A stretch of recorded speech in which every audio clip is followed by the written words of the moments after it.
I just updated my book with more details according to feedback from my students. In short, there are 2 parts.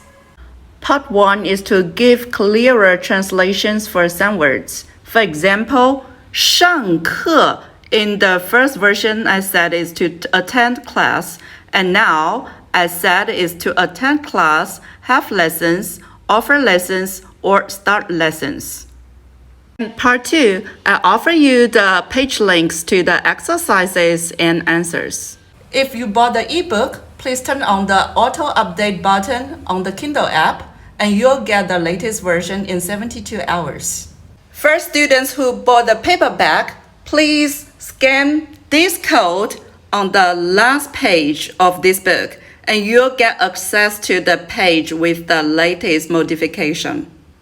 Early bird price available before August 13, and in next month, I may find some time to offer you some live stream lessons here based on this book.